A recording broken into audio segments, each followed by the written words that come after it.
Los saludo a todos. Hoy vamos a trabajar el tema de los aportes en la construcción del mundo jurídico que realiza el pueblo hebreo. Si nosotros nos ubicamos históricamente, estamos después de lo que el programa señala Grecia, y ustedes han visto que en el mundo antiguo tenemos lo que es una sociedad politeísta organizada sobre todo en ciudades y en un pueblo que se va a brindar y a relacionar con su ciudad. El pueblo hebreo, como bien dice el nombre, va a cambiar estos paradigmas. En primer lugar, va a privilegiar la noción de ser un pueblo elegido por Dios. Pero además, como ustedes ven, estoy diciendo por Dios, es decir, no por los dioses. Es el primer pueblo monoteísta que va a entrar dentro de la cultura de Occidente, marcando un cambio no solamente cultural, sino también en materia jurídica. Por eso, si nosotros vamos a analizar los elementos jurídicos del pueblo hebreo, vamos a ver que estamos frente a un derecho divino y de un pueblo elegido. Acá el pueblo hebreo se reconoce como tal, se reconoce como un pueblo, no tiene todavía un territorio, no es un elemento estadual. Ellos vienen huyendo de lo que es la esclavitud en Egipto, van hacia la tierra prometida, van siendo dirigidos por un líder que además es el legislador, que se llama Moisés, y que van a tener de un Dios único, un Dios de carácter personal, que se va a diferenciar de los dioses griegos y de los dioses romanos, porque no es una razón, no es un nous, no es solamente el elemento racional que tiene como función la existencia de una mente ordenadora del mundo.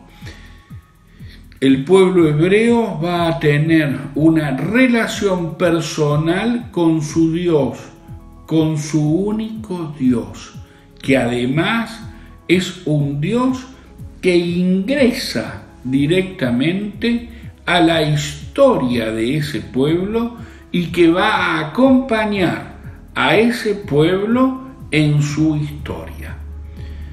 ¿Cómo funciona esto en lo que nos interesa de la construcción del mundo jurídico? Va a darse a través de una figura, que es la figura de la alianza. ¿Qué es esto de la alianza? En el monte Sinaí, mientras se está produciendo el éxodo del pueblo judío, o del pueblo hebreo, Moisés va a recibir los mandamientos a los que vamos a llamar la ley, los mandamientos del mismo Dios. Es lo que ustedes conocen como los 10 mandamientos. Esa alianza se va a transmitir en un Dios que da su ley, sus mandamientos, y un pueblo que se compromete al cumplimiento de los mismos. Recordemos que la alianza es una figura propia de la época. Los reyes hacían alianzas entre sí. El rey poderoso se aliaba también con el rey menos poderoso.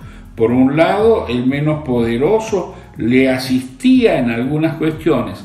El rey poderoso aseguraba un marco de seguridad a los reinos no tan poderosos como el que era gobernado por él. Por eso, la noción de la alianza es una noción que se va a tomar también del elemento cultural vigente en esa época. En esa alianza del Sinaí va a aparecer una cuestión que es la Torá, esos 10 mandamientos, y los primeros libros de la Biblia lo vamos a llamar la Torá. ¿Por qué? Porque la alianza funciona como una especie de ley constitutiva de lo que luego van a ser las segundas leyes. ¿Qué significan las segundas leyes? Leyes que se van a derivar, de los 10 mandamientos.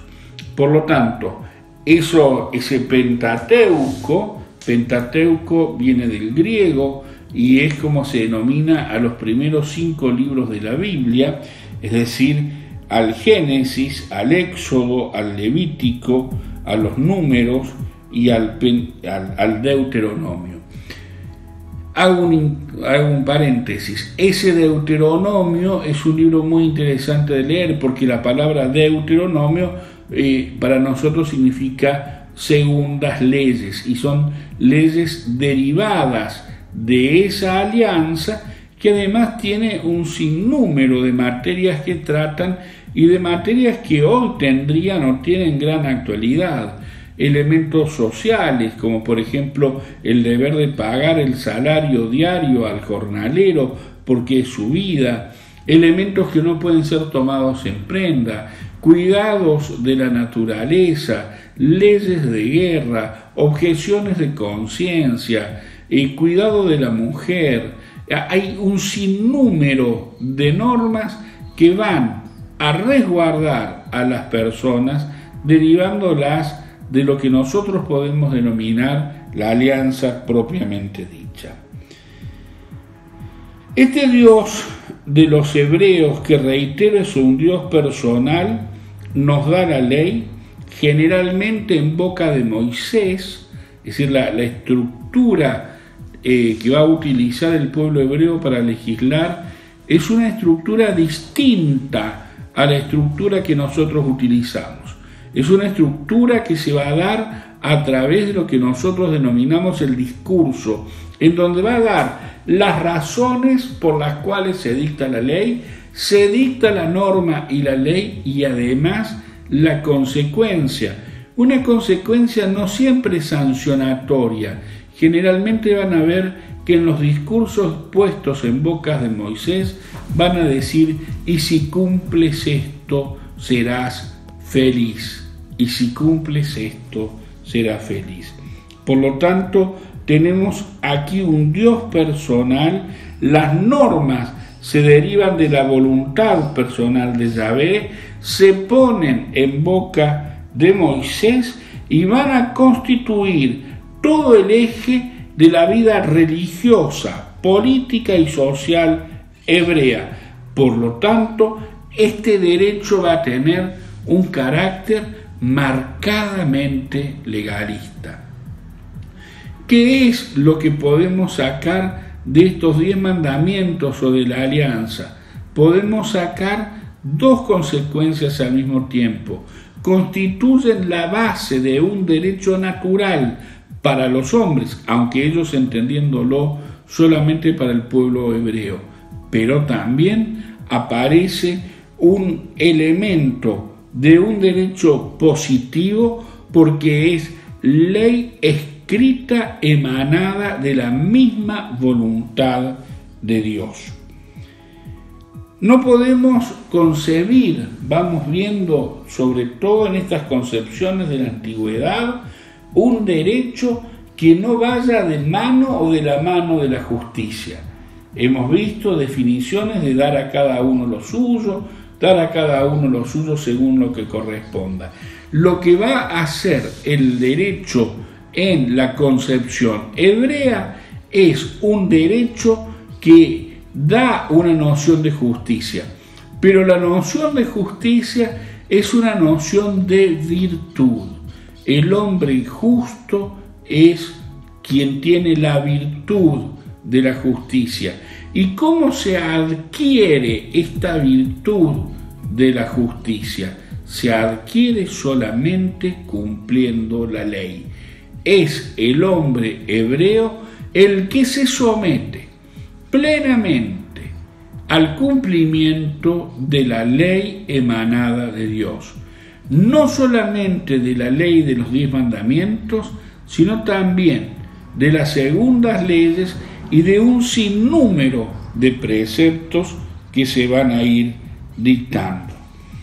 Junto con esta idea de castigo, con esta idea de justicia, se va a vincular nociones de castigo, nociones de coacción, una noción de conciencia jurídica en la cual voy a cumplir, porque me he comprometido con la alianza, la ley emanada de Dios, pero además porque da un elemento moral indisolublemente unido con el concepto de ley que hace al concepto de justicia.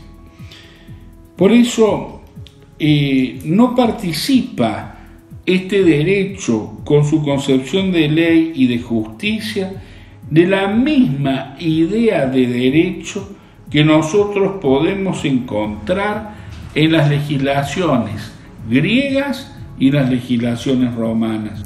La alianza del Sinaí es algo totalmente nuevo y la alianza del Sinaí tiene vigencia aún hoy en nuestra legislación positiva, en nuestra concepción del derecho natural e incluso en el reconocimiento de los derechos humanos, porque la alianza del Sinaí va a generar por sobre todas las cosas un concepto importante de igualdad.